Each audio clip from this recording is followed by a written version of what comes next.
Yo, what is up, pussies? We are back with another episode of MogCast. Episode number 17, right? 17. We're bear with us here. We don't know really what we're doing here. We got Greg Doucette over in Canada, guys, and we're gonna talk about everything. We've had a few things to discuss regarding the last couple podcasts, and then also we want to get into it with Greg as well. Also, just real quick, for me and you mainly, we have to avoid any cutting off the other person because there is about a quarter-second delay, and then it's just going to be like, you said something. So, right. Yeah, so just we let the other person talk, then we talk, and so on. So this is our first time ever doing a virtual podcast. And honestly, we're honored to have Mr. Greg Doucette on here, so yes, sir. It's going to be dope. Well, I'm happy to be here. I'm just waiting to see. Do I wait for this little green squarey thing to, like, there's a little green thing around your face? Is that what we see? I think, no, we see normal. Yeah, we see normal, but it should be, I already started recording like 10 minutes ago, and it does say, see that swoosh, that red dot? Recording. It does say that it's recording. So yeah, we should be good to go. And if this fails, this will be the number one downfall of my career because I was the one who set this whole thing up. All right, so right off the bat, we're not even going to talk about the whole recipe thing. That's over. You saw Remington's apology, right? Absolutely. Yeah. I watched, commented. I said, that's great. I was talking with Remington. We were going back and forth on text messages. I said, dude, all you got to do is make a sincere apology, and people are going to be like, cool. I explain it like this. It's kind of like you're in a UFC match, and you're fighting back and forth, and all you want to do is have the other one tap. And they just tap by saying, hey, I'm sorry I made a mistake. And then when they tap, you're not going to keep beating the guy. You're not going to break their arm. It's over. It's like, it's over. Yeah. We see that you feel sorry. Good job. And we're moving on. So to me personally, I don't care at all. I just wanted to see that he did the right thing. So he wasn't literally doing anything to me. It was to other people, because me and Remington, the whole time, we'd always been supportive of each other. He always shouted me out. So it was cool. So I just wanted him to apologize essentially for the other people, and that was it.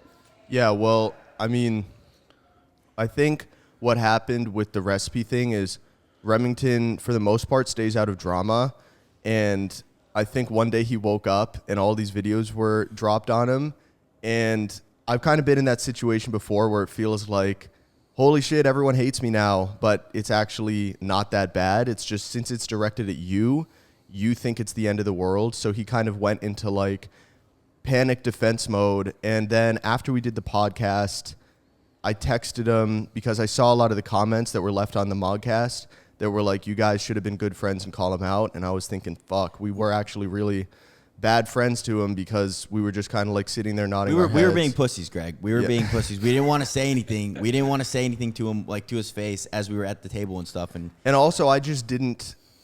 He texted me he said, hey, I got some shit to discuss. Can I come on the Mog later this week?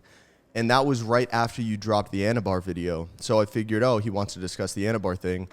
And I'd heard about the recipe thing, but it didn't really pertain to me. I don't have any equity in his cookbook or whatever. So I thought we were going to be mainly talking about the Anabar thing. Then he shows up and starts talking about the recipes. So I'm just kind of sitting there. Me and Sush were kind of silent for the first half and just like nodding our heads. So the takeaway message is, actually do our research next time and watch whatever is going to be talked about. But you grilled us for that. You were saying like we didn't watch anything, and honestly we're just like I was out there doing cardio. I was just shaking my head because I knew I didn't watch the shit, and he's right. So yeah. But it's funny. I have a knack. I have a knack for watching people and then finding any kind of hole or weakness in their armor, and I just go after it. And I'm not even mad. I'm like, I wonder if people think I'm actually mad at James or Sush for what they're saying. I'm like, I'm not mad at all. I just want to make a good video response because to me, it's kind of like a battle, and I just want to win. It's like trying to win an arm wrestle. It's just like, you're saying this about me, but whoa, you didn't. I can prove this, and I'm going to show that, and so that's just kind of what I do. But I'm not mad at all. Like not even like 1% mad. Well, it's got to be kind of fun for you too. If you're a good debater, it's kind of got to be like kind of fun when you know that you're a really good debater. I love it. Like, I love going and making videos when somebody says something and I can go and try to prove a hole in what they're saying and then just try to present the evidence. And a lot of people just think I'm like a hater, a drama queen, or whatever they want to say. I'm like, dude, I'm a drama circle. Like, I don't care. Like, I am what I am. I'm going to do what I do. But I love it. Like, I like doing it. So it is fun. But I always just aim to educate. But I'm not like inherently mad. Sometimes I've been mad, like when people think I'm sexist or racist or something like that. But in general, like I'm Chef not mad. Rush. I just yell a lot. Oh, absolutely! It was a That was perfect ridiculous, example. bro. The yelling is more just to add some spice, make it more entertaining, because no one's gonna sit there, like, especially in a situation like that where if you were just sitting there in normal voice, it wouldn't have been intense. It wouldn't have had the punch to it. Yeah. But I will say Well, that, to sit ahead. to sit back and calmly say, like, I'm really upset. It's hard to not like say something, because it's almost like how would you act if the person was in front of you and you were fighting? Like, if you were literally mad at your friend or whoever and you're having an argument, your voice gets louder, their voices gets louder, and you go back and forth, and it's kind of like that's what it is. Like, that's how I talk with my family. Like, I'm on the phone with my brother and we're just back and forth getting louder and louder. That's just how it works. Yeah. So, but I did end up texting Remington, and I was like, this was after the podcast, after I'd read some of the comments, and I was like, okay, you did mess up, blah, blah, blah. Here's like what you got to come out and do. And he was actually, I was kind of nervous to text him that, because with my friends, even with Sush, it's kind of hard for me to be like, yo, like, I don't think you should do this, because it's almost like confrontation. But when I texted Remington, he actually said, he responded, and he was appreciative, and then he was like, your head is exactly where mine is at. I'm kind of having a come to Jesus moment right now with everything. I know what I got to do and what I have to say. Literally everything is my fault, LOL. If I would have just apologized in the first place and left my ego out of it, we'd be all good. And then I was like, bro, you're good. Just come out, apologize, say how you feel, and this is not the end of the world. And he did it, and I knew it. I checked the comments, and everyone was like, this is all we wanted to see. And I texted him, I'm like, Remington, I told you, bro. And he was like, yeah, I should have just done this in the first place. All this would have been avoided. So he knows, like, he's not in defense mode anymore. He just kind of took it, apologized, and that's that. So, But we want to have a discussion about these, though, Greg. We want to. All right, let's do it. we have something to talk about. We just have, we have some differences, with the Anabar, and it's more of so you kept on saying it's a protein bar, right? A bulking bar. Right. Yeah. So A bar that I would use for bulking. right, and the issue. Okay, first off, I want to say this right off the bat, because I feel like I haven't gotten the point across enough. But in the first MogCast where we mentioned you a couple weeks ago, you made a video about it. We had Oliver on, and we were just we were making jokes, but we were also giving critiques. And I said that, oh, well, Greg's all about his money.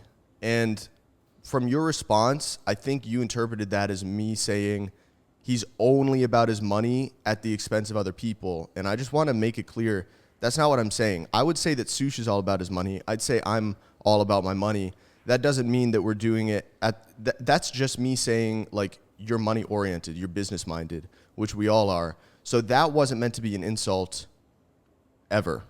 I just wanted to say that right off the bat. Yeah, I think that being all about the money, people see that as a bad thing, but, like, who isn't about money? Like, when I was a school teacher, I was teaching the kids for money. Like, I wanted a job. I had to work. Yeah. Like, if they said, hey, come to school and be a teacher all year and don't make any money, and be like, well, how am I going to survive? So it's for the money. But when I did all that volunteering after school and was coaching the kids and did all the extras above and beyond, that's not about the money. That's just about doing the right thing and helping people. So when I make a YouTube channel, a video, I'm about the money. As soon as you click on ads and you get ad revenue, well, I'm doing videos to make money. Yeah. And when I make a cookbook, it's not free.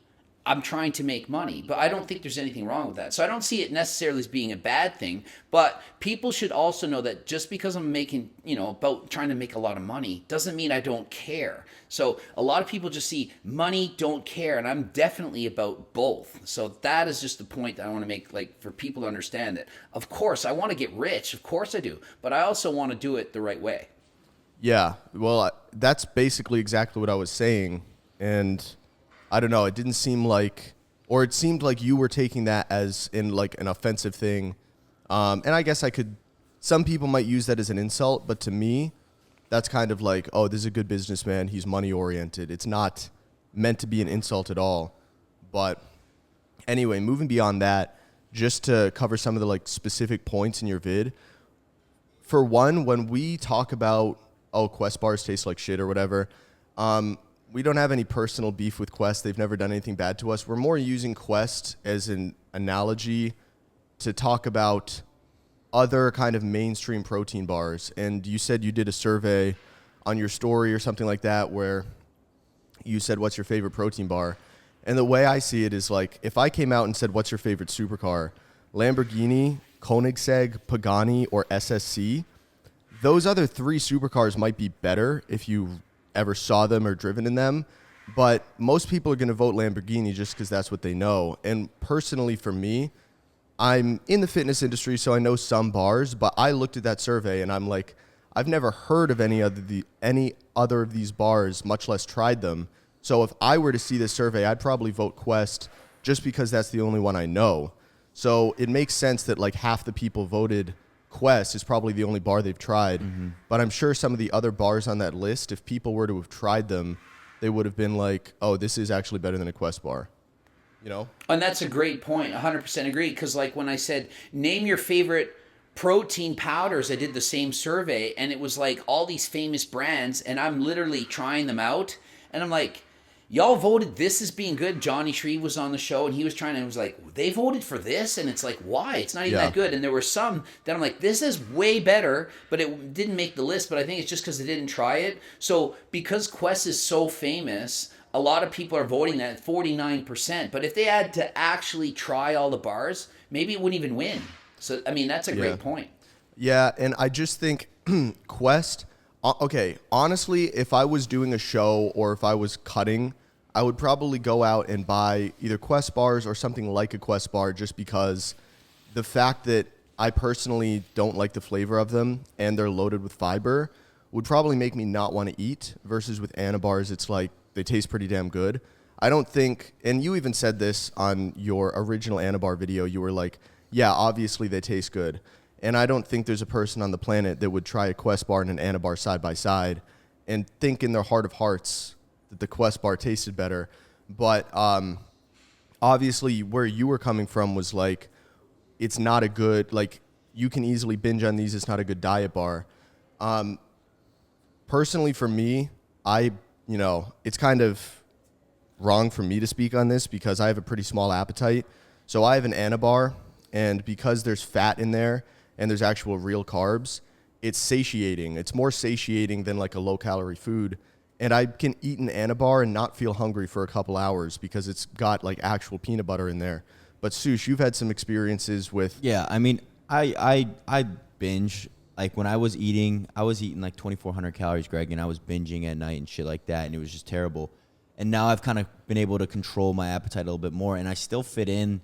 I fit in like one Anabar a day, and I'm eating right now 3,000 calories. So I fit in one Anabar a day. I try to find room for it, and I use it for a pre-workout bar. So because the carbs, it's sugar, right? It's super quick, right in the bloodstream, and so you can get that nice pump.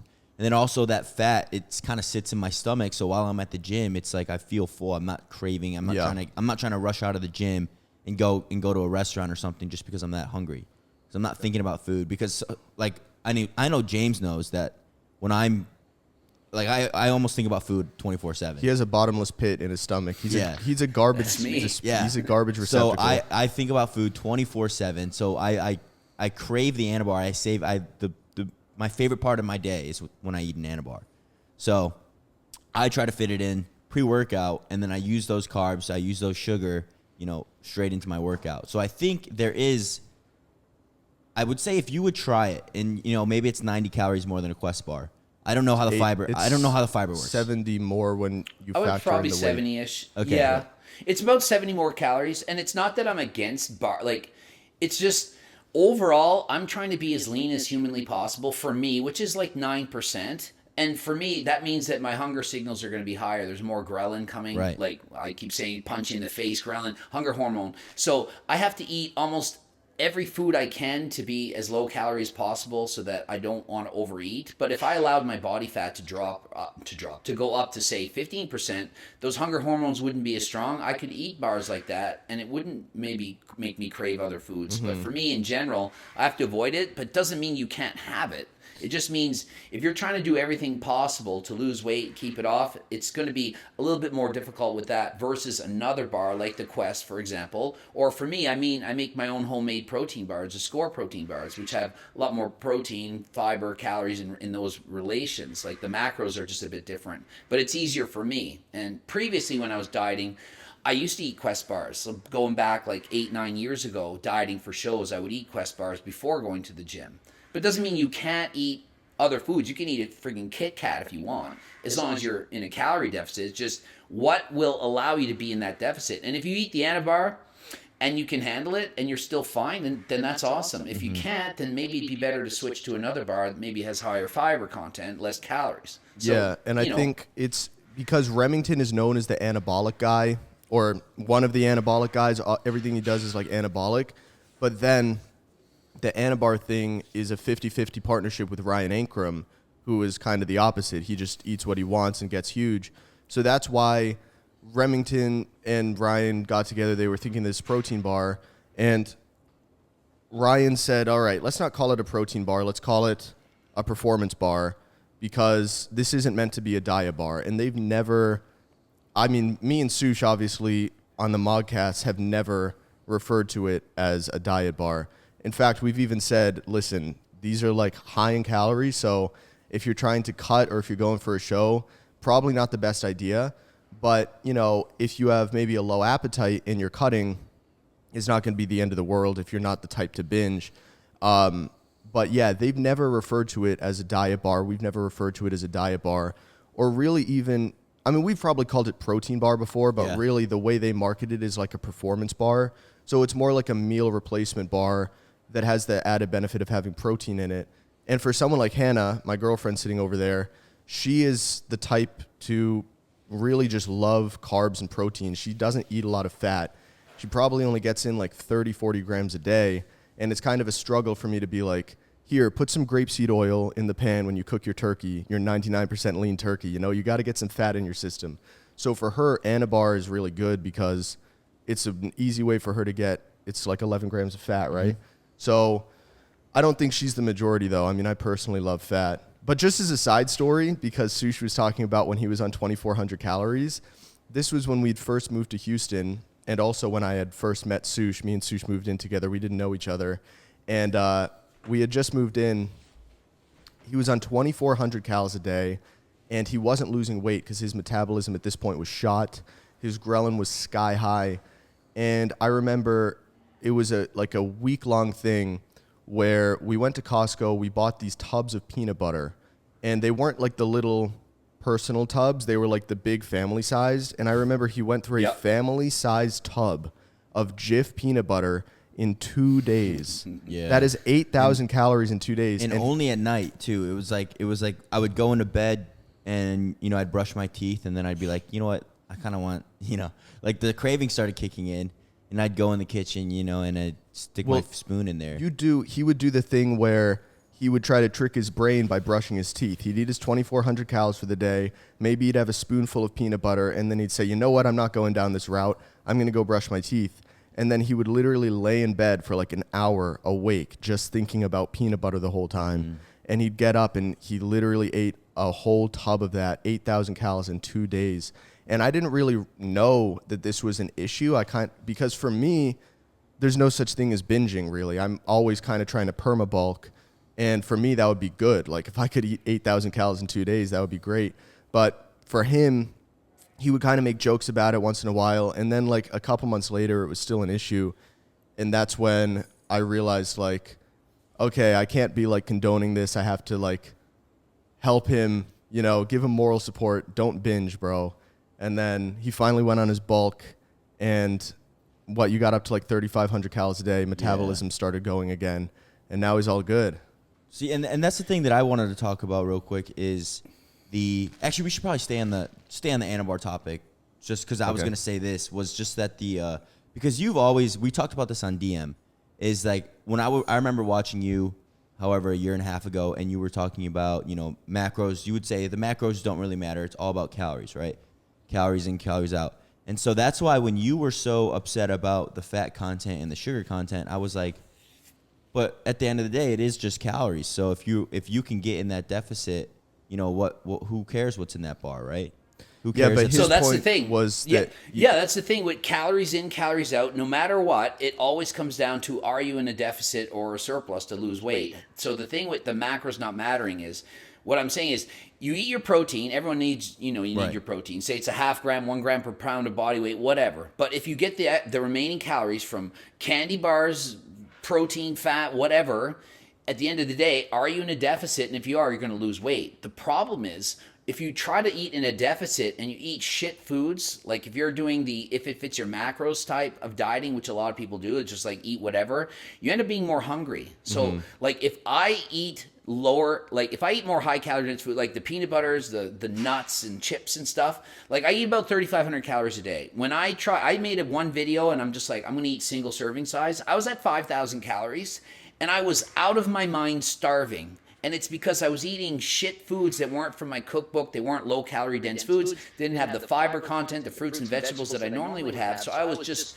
starving. And you get that binging flavor. And just like you, where you had the peanut butter, it's like I would want to eat peanut butter uncontrollably. If it's there, I'm not going to stop. Most people who have dieted for bodybuilding shows, they experience this, that it's like an insane desire to eat. Like it controls your body. Like somebody comes inside your body and just starts eating for you. I've done the binges, the 10,000, 8,000 calories in 2 days. I was like, not in an hour. Like I was fully expecting like the whole peanut butter in an hour, because I could easily do that when you get too lean. And so that's why you have to maintain a weight that's kind of like healthy for you. If you get too lean, like if I try to drop 2% body fat, get down to say 6-7%, I can't handle it. I can't live like that year round. Like Tristan Lee, Jeff Cavalier, some of these guys, they can just maintain that shredded look, but most people, they can't. So 2,500 calories for sushi, it's just not maintainable for that long. Eventually, it's going to take over. And that's where binge eating disorders come in. That's where bulimia comes in. That's where body dysmorphia starts to set in.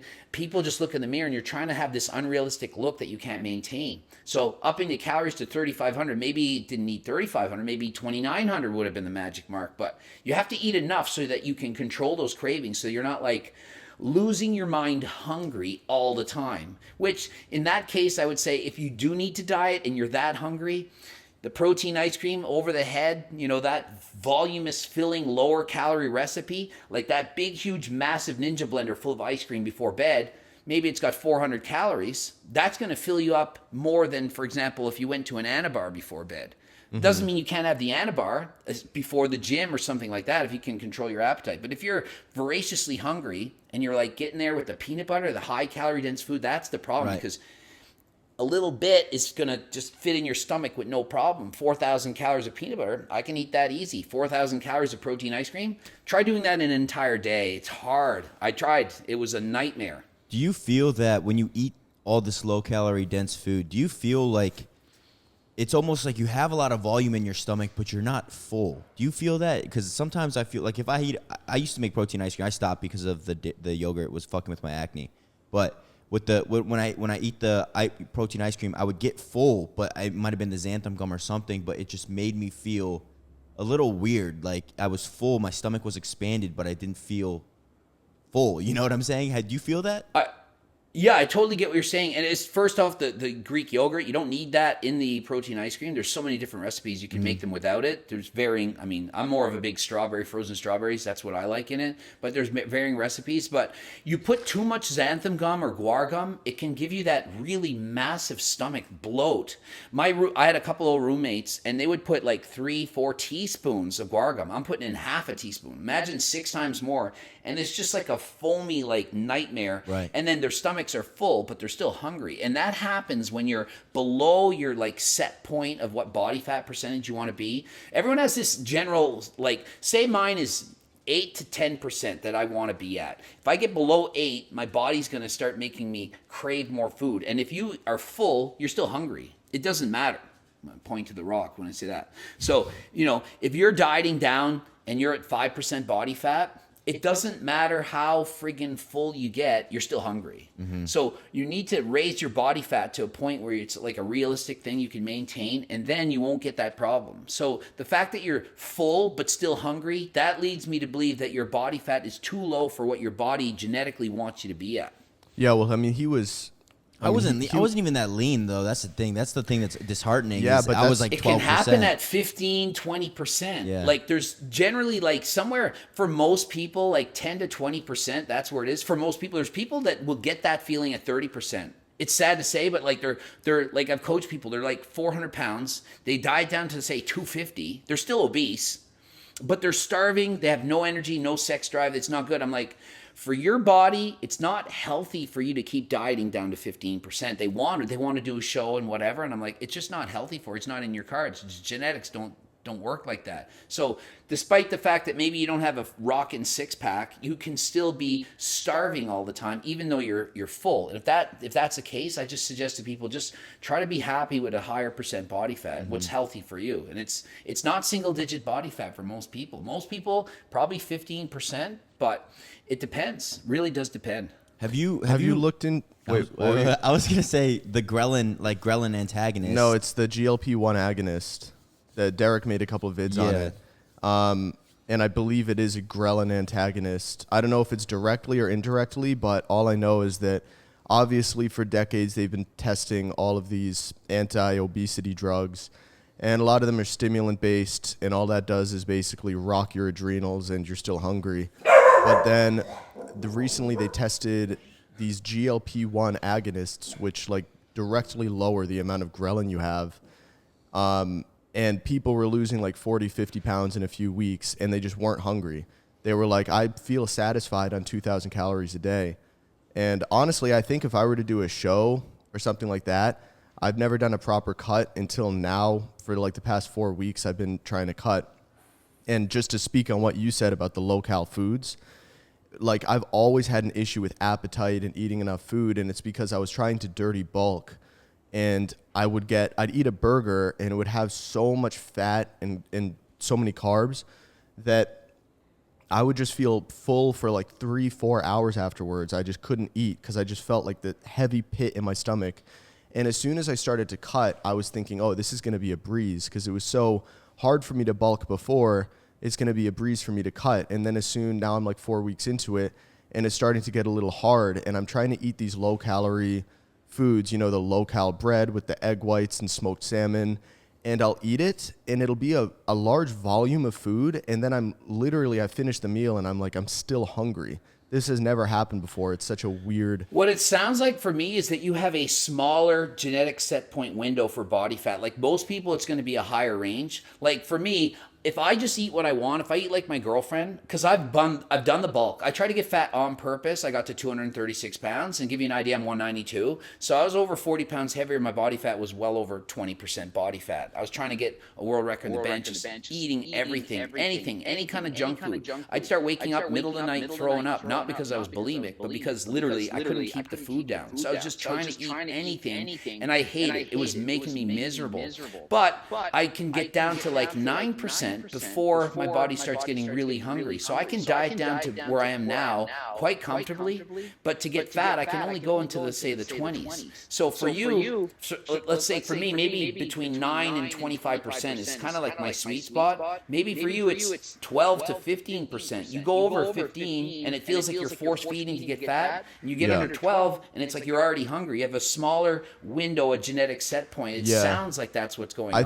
I think it's probably even smaller than that, unfortunately. Like, I don't think I've ever been above 15%, and I don't think I've ever been under.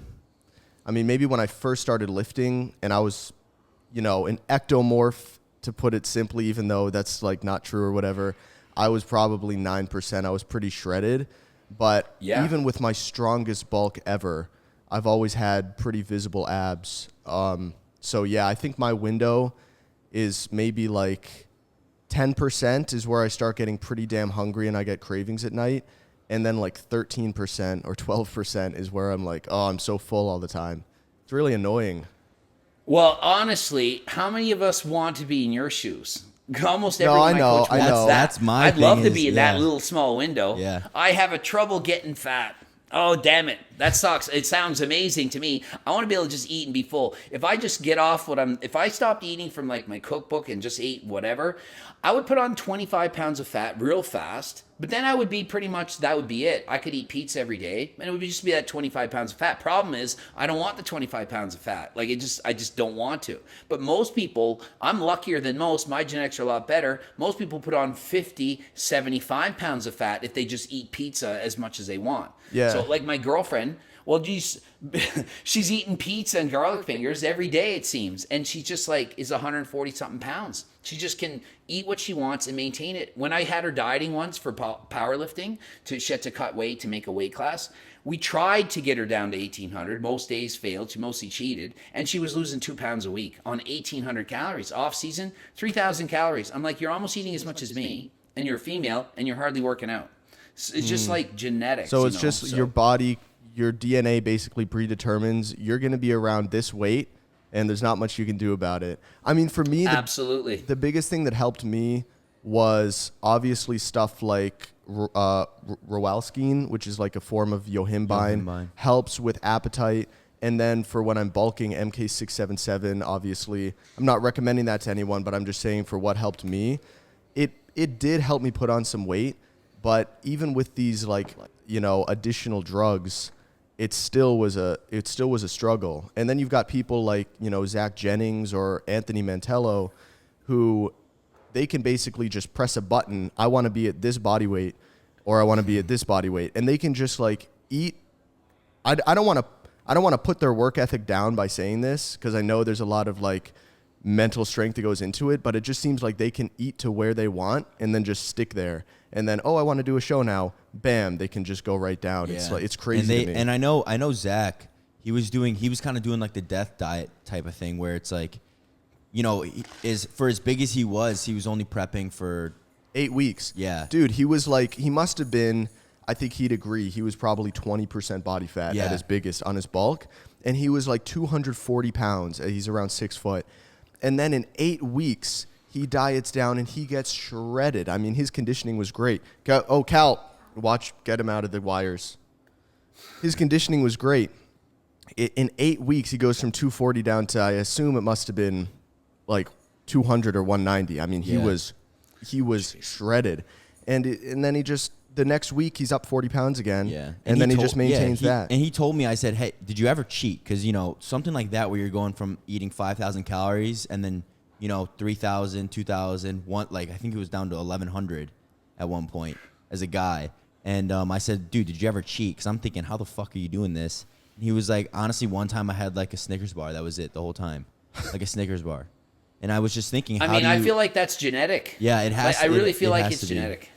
It has to be. It's something in their brain where it's like, also, you got to be super strong-minded to be able to diet like that. And because, I don't think I could do it, honestly. Yeah, for me, what sucks is I can't sleep when I'm hungry.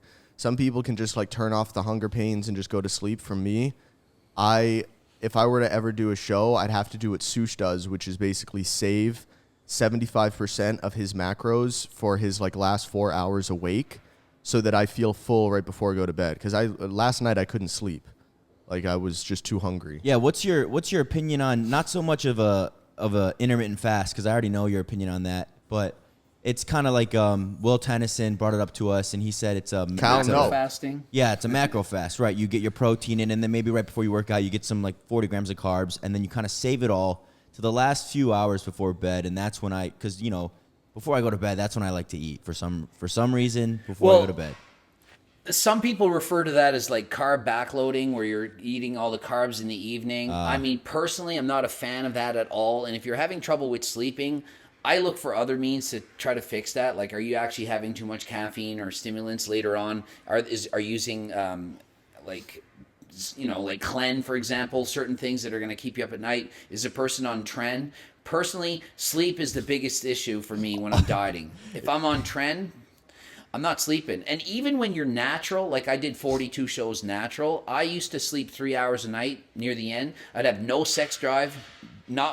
I could look at I could be at a freaking porno shoot and not even give a shit. It's like I don't even want to look. Like there's no interest in sex, and that's when you're natural. Your testosterone levels are dropping. So I think the biggest problem is what drugs are happening, and when you're actually starving to that point, your body is saying, stay awake, go hunt a deer, go eat some food. We're not letting you sleep because you're just going to starve to death. It kind of just sends signals to say, stay awake. So for me, I don't recommend it, but I get into sleeping pills. I mean, I'll smoke marijuana, or I'll take cannabis, or I'll use any kind of over-the-counter sleep aid. And then when it got more into the show, I had insomnia, and the doctor prescribed me sleeping pills. So that was what allowed me to sleep. I'd take a sleeping pill over a stimulant any day of the week, because sleep, I wasn't getting any.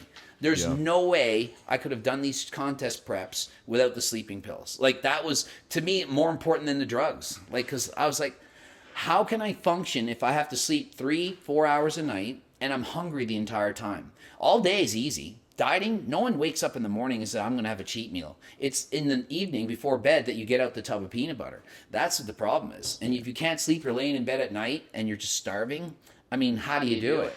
And I've tried not all, like I haven't tried what you mentioned that Derek was talking about. I don't think I watched that one. But I'm pretty sure it's it's a pretty new drug. I'm sure, I heard it's really expensive, because I think it works. It just really, I mean, if it works and it's like had research and I tried it where it would be worth, I wouldn't care. If it's $100 a pill, I would use it. Right. Like, if it was, the hunger is that bad that for $100, if I can get a good night's sleep every night, I would pay it in a heartbeat. Like, it wouldn't even, like, that's how bad it is. I've tried sibutramine, which is Meredia. That was effective to a point, but then it started giving me some pains. I was like, I don't feel comfortable on this. So I was looking for anything. I had a client that was a surgeon, and she was like, a surgeon doctor, and she was getting medication. She was about 150 pounds overweight, and she was on something, and I forget it was, but it was a prescription to help you with your appetite, but she was 100 and something pounds overweight. So was it really working? Probably not. And this is a surgeon, the smart, educated, person, but the pills that she was using for weight loss weren't helping her. And I'm like, you need to eat lower calorie dense foods. So I put her on a meal plan where she had more volume in her meals and wasn't eating like just oatmeal. She was eating bigger, more filling foods, and then she was able to lose weight. Yeah, right. It's funny you mentioned, like 3 minutes ago, you mentioned, sleep, like being sleep deprived and stuff like that, and look at the drugs. Because you mentioned Clen and Tren, which currently I'm on both of them. I'm on 20 micrograms of Clen. And then I was on 100 Tren, and I was like, I'm going to ramp it up a little bit just to see 100 milligrams a week. And then I did. Okay, I was going to say a day. Yeah. 100 milligrams a week. So just a little bit of, like, it was 100 milligrams. I didn't really feel that much, just like a little bit more horny. I think I had low libido just on my TRT. Well, we think he's a hyper responder to 19 Nors, because when he took a pretty moderately low dose of Deca, it really affected his skin bad. I mean, he had baby skin on his face before touching Deca, and then just a couple weeks into Deca, which is a 19 Nor, obviously, his skin got fucked. And then with the Tren, like, he could add in an oral, like a DHT derivative, wouldn't be too much. He could up the dose of test, wouldn't do too much. But then he throws in Tren at just 100 milligrams a week, and it's like all of a sudden libido is way up, physique's changing in the gym, he's losing weight, and I mean, that's a pretty damn low dose of Tren per week. So we think he's hyper responder to 19 Nors for some reason. And so I ended up So I was just gonna say. Oh, I was just gonna say everybody's bodies are different and respond to Yeah. different things. Like Deca for me, it sucks ass. I hate it. Tren, I love the way it made me look. Hated the way it made me feel. So how to make you feel? And what dose were you Tren- on for the most part? Like range? The highest I've ever taken was 700. It lasted for a week or two, and I had to stop. It gave me so much anxiety, agitation, just feeling like shit. Like I can't wait to this to be over, and I'm like, I just can't do it. And so I lowered the dose to about 500. That was like the most I could take and handle and function. And that's horrible sleep, and that's like literally every hour of the day saying, I can't wait till this cycle is over. Versus lower doses, like when I've taken, say, just 700 milligrams of test a week and just nothing else. I feel amazing. I feel like this is awesome. You want the cycle to go on forever. Right. You start adding in extra drugs and it's like, I hate this. Like right now on my 120 milligrams of test, HRT, I feel way better than on blasting everything for show. Like you just want the show to be over. You look amazing. You're like looking in the mirror and like, holy shit, I can't believe my body looks like this. But you feel like shit and you can't sleep and you have no energy. It just sucks ass. Like people have no idea how much it sucks the last like month before a bodybuilding show. It's not pleasant. It just isn't. Yeah. So you're just on TRT. You're not doing any kind of like 2 IUs of growth? Because I know some people do that for like kind of like TRT, but growth hormone version. Anti-aging properties. Yeah. Honestly, for me, I feel like my opinion, and I know it's debatable, is that even 2 IUs of growth hormone would actually make you live a shorter life. I actually think that would cause shorter life expectancy, even though growth hormones is seen as the fountain of youth type of thing. I think that if you don't need it and you're taking anything that's super physiological, like beyond what you should take, like for a man, 1 IU, I could argue that would probably be, okay or safe. But even at 2, which is obviously a low dose, and I've taken a lot more than that for show prep, but I feel like that would shorten my life, and it's not really worth it to me right now, being 45 and seeing, all the heart attacks and different things from other bodybuilders. It just makes you think twice when you get older. Wait, it's so like I why look is back and I'm like, man. Why is that? Because I'm on 3 IUs right now, and I need to know why you think I'm gonna die at 25. Well, not that you'll die at 25, but just slightly a shorter life. Like anytime for me, trend automatically, it's going to have some kind of a negative impact. Like you could get your enlarged left ventricle of the heart enlargement. It's going to make you shorten your life. Like just in general, when the heart gets bigger, it's not as healthy, and it's not something that's just going to happen now. It's like 50 years from now, do you have the genetics to live to be 90? Well, maybe. And if you start taking trend now, GH at even 3 IUs, that 90, maybe it becomes 85. And you're like, well, that's only 5. But when you're 85 and you're thinking, shit, I could have lived 5 more years. That's what I'm thinking. I'm like, right. My grandmother, when she was alive, and she was like, you had a good life. You're 94 years old. And she's like, when you're 94, you're not going to say that. You're going to say, I want to live another year, you know what I mean? So just looking back and being older, I've abused a lot of steroids, a lot of everything. And I'm like, I shouldn't have done that. And I hope it doesn't affect me, but I really think it will, despite the fact that I do the cardio and all these things. I mean, how can it not? It's like if you smoke for 5 years cigarettes and you stop and then you're healthy, did that 5 years affect your long-term life expectancy? I think it does. Well, my Hail Mary shot is that by the year 2080, they'll be able to put my brain into a cyborg, and I'll be good. I'll be all set. Wouldn't that be nice? I've seen about 15 movies of that, but yeah, if you could, that'd be great. So growth, because I didn't actually know this. I've always heard of it as the anti-aging drug. That's not why I was taking it.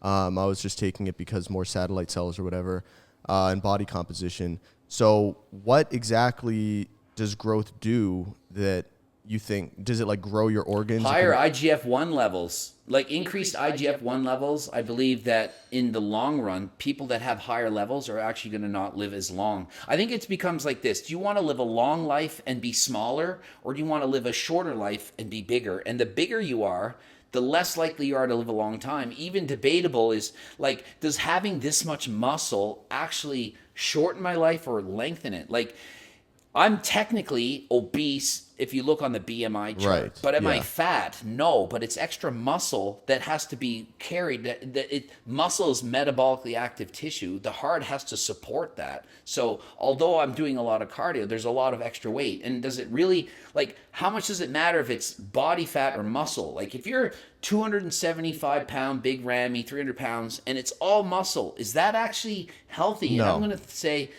I don't think so. I don't, even if it wasn't from drugs. Let's say Big Rammy's just a genetic freak, 300 pounds of muscle. I think that people of that stature don't live as long as smaller people. And I do think that I read somewhere people that are on like, that eat 30% lower calories than the other people, like kind of like scrawny people, live longer than like normal weight people. Yeah, they do. I'm not 100% sure, but I No, do think you, I've you read are that right somewhere. about that. You are right about that. I saw it was funnily enough, it was a Veritasium video about basically reducing the speed at which like telomeres on chromosomes or whatever get cleaved.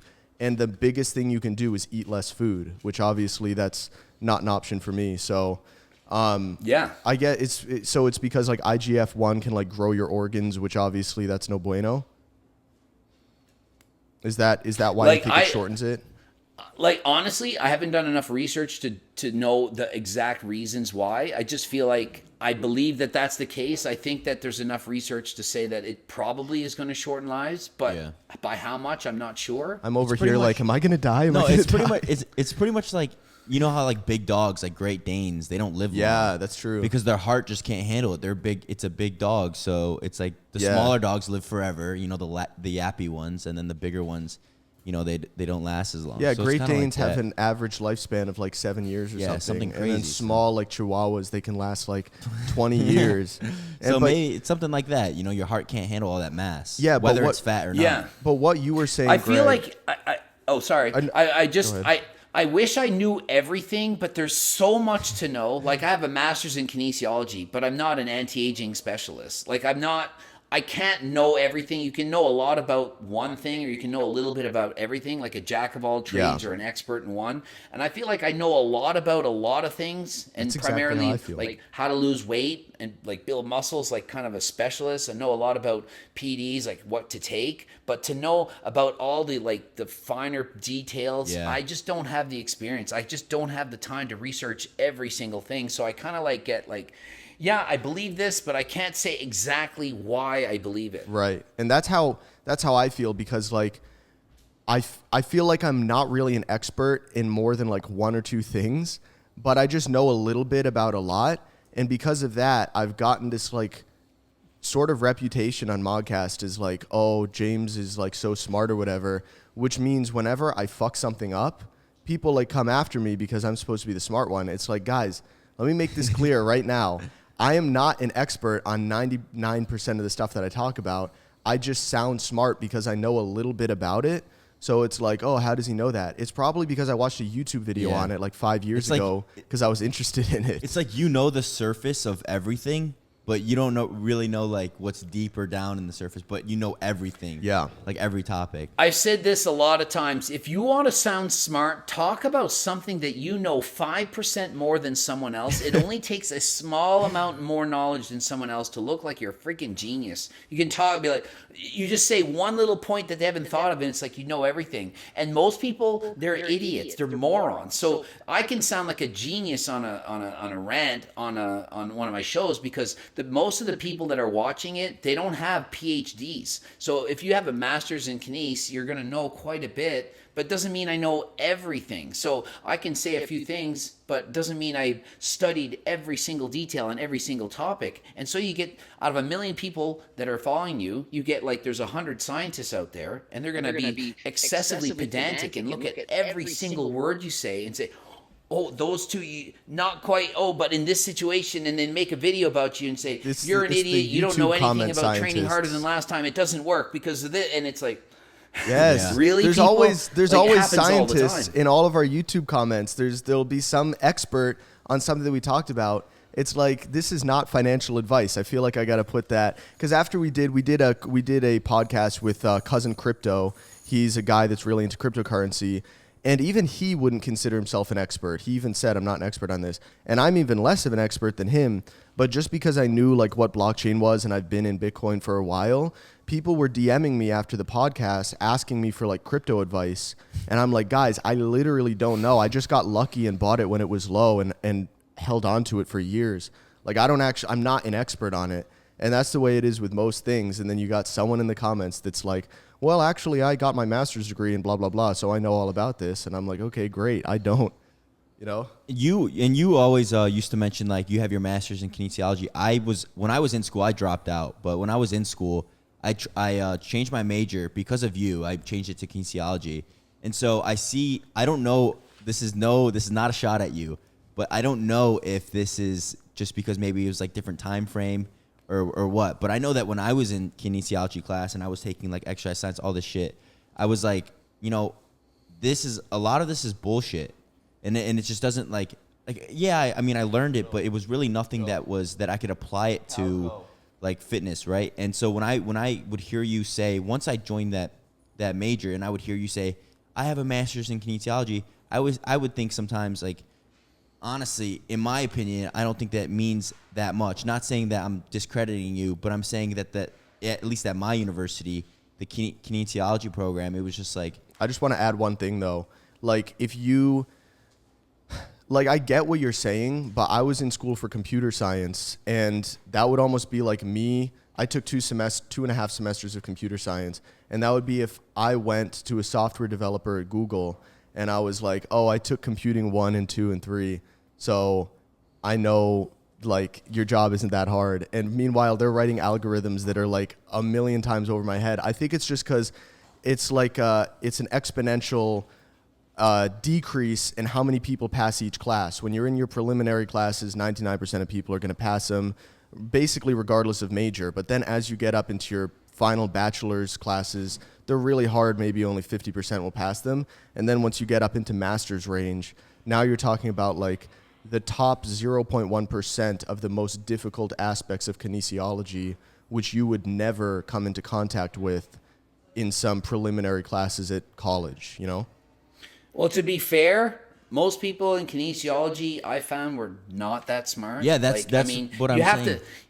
It was harder to get into university years ago than now. Like, I mean, I was a school teacher, like the standards to like grade levels are just a bit lower, but even still, I'm in a class and I'm like, y'all are idiots. Mm-hmm. Like, there was in my class, there was, I would say 3 other people that I could literally talk to and say, I would trust you as a personal trainer, somebody that I can listen to. And unless you had a really good average, like if you just passed, you suck. I mean, I'm doing fitness testing, body fat testing, and I'm holding my arm out. And this girl is doing this to test. Yeah. She's doing this like to test my body fat. And I'm like, my skin is right here. And she's doing this. Oh, Jesus. And then somebody's looking at her and they're like, oh, do the, and then she moves a scale after. And I'm like, she doesn't even know how to pass the test. And she's like some personal trainer. What's the odds she's working as a personal trainer now?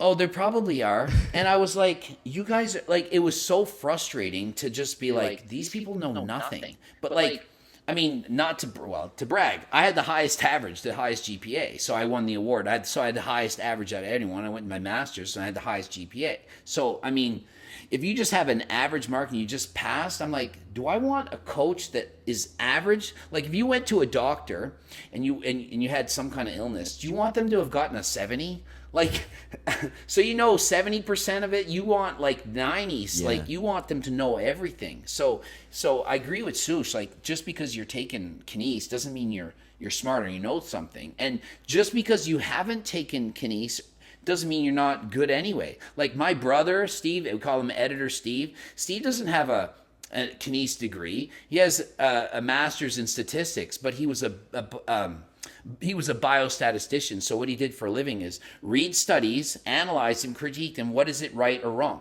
So he can look at a study and read it and immediately know it like that, like smarter than almost anyone in this world. So he can look at any study that I have a background in and he can learn it just as faster than I can, even though he doesn't have that kines degree, because he's just really smart. So when I do a video and he's editing it, he knows right away.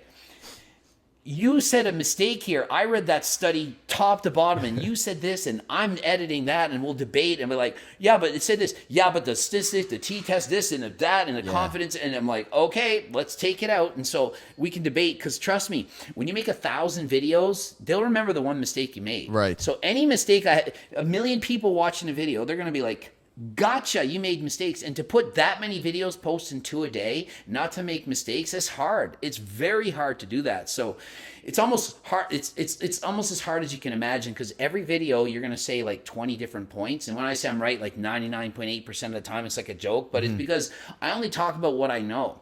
So if somebody said, Greg, anti-aging, IGF-1 levels, I'm like, I don't really know. So I'm not going to make a video and say, here, IGF, you're going to die young, because I don't know. I feel confident about it, but I don't know, so I wouldn't say it. So, like, you might see people in the debate saying about this part of the video, might say, oh, I don't agree, you guys are idiots. At IGF, you're going to live longer. Study this one study, and out of 1,000 studies, yeah, maybe exactly. Some say yes, some say no. We don't know. Right. And that's the thing about when someone, like, they'll try to critique me, and they'll pull up a study, and it's like, okay, I'm not going to read that study because I'm not that interested, but just because you pulled up one study, unless you pulled up a meta-analysis of 1,000 studies, I'm probably not going to take it that seriously. But what you were saying about just because you have a degree, I mean, look at Derek. I'm pretty sure, because I was doing an Instagram Live a few days ago, and I said I didn't know what Derek's major was, and I figured it was kin or exercise science, whatever, if those are the same thing. It turns out it was like marketing.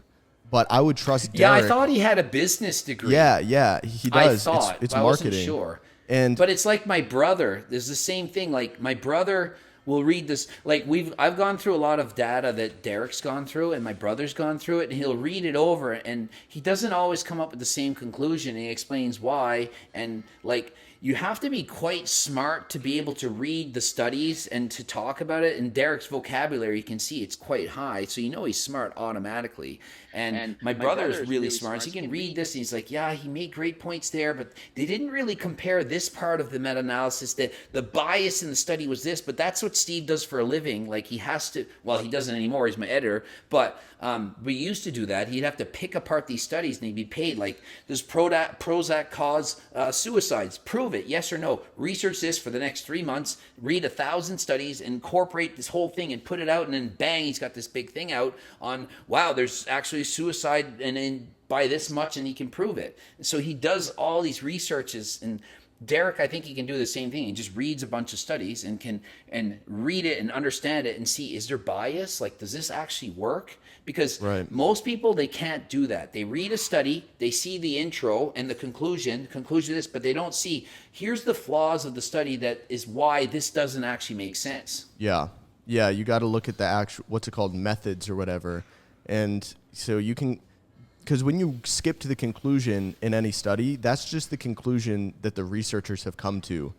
But if their methods are all fucked up, then obviously the conclusion is going to be off. But yeah, I was just saying that, like, with Derek, I would trust him with just about anything, honestly, relating to my health, more than I trust, I know this sounds bad, but more than I trust most doctors that I go to, just because I know a lot of doctors deal in, like, Advil and, Tylenol. It's like, oh, you have a broken whatever. Oh, we'll prescribe you some prescription strength Advil. And it's like, I don't think that's what I need. And also the best powerlifting, I would say the best powerlifting coach I know, shout out Sean Noriega, Hamstring Poppy on Instagram. I'm pretty sure he majored in mechanical engineering from MIT. So he's a very smart guy, but it's not like he majored in kinesiology, I'm pretty sure. But he has taken a lot of people to, like, national and world level powerlifting events. So when I'm looking for a powerlifting coach, I'm not going to go look at their, what they majored in school. And so you said, yeah, I was just gonna, are you good talking about? Yeah. Yeah, I was just gonna say, cause I want to talk about how, like, the videos that you make. You're pumping out 2 a day, but we were talking the other day. You said you were filming straight videos from 8 a.m. to 7 p.m. Right? So that's probably like 12 vids or whatever, however many that may be. No, between videos, there's a shit ton of research. There's a lot of research. There's, like, Especially back in the old days, I used to have the entire video planned, like every point was down, and then I would just put my little phone up and press record and go, and I couldn't screw up. Like, I didn't know how to edit, so I had to just press, so I had to have it planned. Now, I can like pause and be like, okay, I'm going to reread this point, and I say this name wrong, I can say it again. So there's a lot of a video, then there's research, plan it out, watch these things, set it up, and then another video. So it's not like just, I think I've done 7 videos in one day at one point. That's the most I've ever done. Bro. So, and I would say that right now I think there's 12 videos in the queue that are done and about 15 more that are not edited. So a lot of times people are like, oh, you said this because I'm like, that video was recorded 3 weeks ago. Sometimes you can see my hairstyle's different. I'm like, so there's videos that are there and it's not coincidental. Like, just sometimes I just record, I'm in a role and I can just keep making more videos, but there's some there in case something happens. Who knows? I get in a friggin' car accident or something and I can't make videos for 2 weeks and we still have some backed up. So I figure it must be, even for videos like Natty or Knots or something, where, most people might assume you just sit down and kind of blah, blah, blah. But I assume there must actually be like a lot of research that goes into even those types of videos, because you have to go back. Okay, let me sift through this guy's content back to like 2015, try to find what his body weight was at this point, try to find what his physique looked like at this point, and then see if there were any big spikes in strength and size. I assume Natty or Knots, like, to do a good one, it must take a decent amount of time, unless it's just obvious. I hate making Natty or Knots. I hate them, and they take a freaking shit ton of time to do right, and no matter what, I could be wrong. Yeah. So, like, I'm literally guessing. But it's like, and then people start thinking that just because you said it, you're right. It's like, I can look at every picture and I say, well, there's no proof that this is true. Like, I can't prove it, but I think they're natural based on what I'm seeing. And it's like, if the guy has a great build and I say I think they're natural, you're an idiot. Like, when I said Chris Bumstead is natural at 18 in that photo of him playing volleyball, are you familiar with that? Yeah. We actually had a discussion about that. So what are you guys' opinion? I think, because it's just a guess. I thought not natural in that. We basically came up with, like, he could be not natural, or maybe he had done something like, I don't know if he played football or whatever, but there's plenty, at least at my school, of people that played football that they go to their little supplement shop, they pick up a pro hormone, they don't really know what it is, they take a little cycle, and they look unnatural because they're most likely lean, and then they just get really fucking full and vascular. And then in the exact perfect lighting, you're reaching up, and it just doesn't look natural at all. So I don't want to throw Chris under the bus. I doubt he's, I don't think he's a liar. But at the same time, anyway. At the same time, kind of guy, like, he wouldn't care. He had some gyno popping in that picture, right? He had a little gyno popping. I know you can get puberty gyno, but he just looked so dry and grainy. Yeah, it was. I think a possibility is maybe he picked up some MK677 for, that he bought at his local supplement shop, because you can get crazy shit at supplement shops, dude. People got mad at. Well, I wouldn't say people got mad at me. I recently got a code for Amino Asylum because people were asking me, where do you get your Cialis? Where do you get Dupoxetine? Where do you get your Monotan? Yes, which is this tanning agent, because I was really pale and pasty before. I've used it. Yeah, and it's all from Amino Asylum, and then I DM'd them and I realized that they'd already reached out to me. I saw that Derek had a code, so I'm like, yo, Derek, do you think I should sign with them? He's like, oh yeah, for sure. And people were like, oh, they sell Sarms on there. You're giving, like, you're selling Sarms to impressionable young kids. I'm like, listen, I'll reach out and see if I can make my code not available for Sarms. But if you're determined to take Sarms, dude, I took Sarms when I was 19 for a brief stint. All I did was went on Google and typed in buy Sarms online, and it was like one of the first links. And I wouldn't even have to do that. There was a supplement shop, I won't name it, but it was really close to my house. You can walk in there, you can buy S4, Andrine, you can buy Ostrine, Rad 140, LGD, literally in pill form in a bottle. Like, Sarms are unfortunately passed out like candy. And there's even, if you're on fucking Instagram or Facebook, there's ads for, like, companies that sell it. Like, I've done my fair share. I'm pretty vocally against Sarms because I think, one, they're super marketed to kids. So I always say, listen, if you're a teenager, I think the most provocative point, I think the point that gets across the best is if you take SARMs and you're a teenager and you suppress your test, you're suppressing your DHT, which makes your dick not grow as much.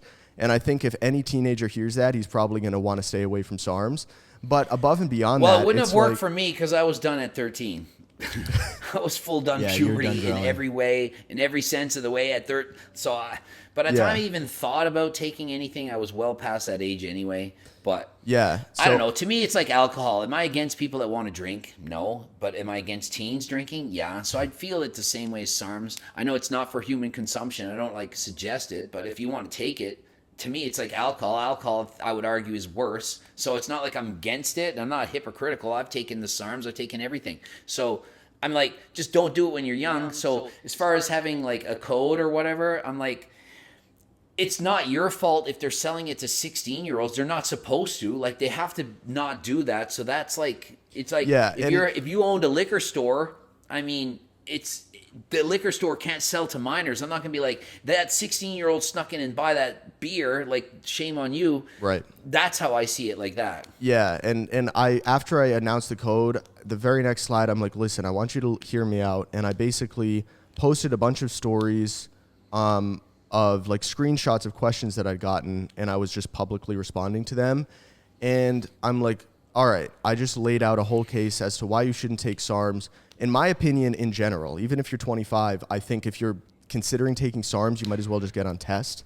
That's my personal opinion, because SARMs, they say that they're like the less suppressive version of gear, but all I know is I took LGD for 10 weeks, and my test dropped down to like 47 nanograms per deciliter when I went and got blood work done. Yeah. Yeah. It's one of the stronger ones. Yeah. And it's like, dude, 47, that's like in the female range. And if you're a teenager especially, but even if you're 25, it's like, okay, just get on gear at that point. And it's going to fuck up your lipids. It's going to fuck up this and that.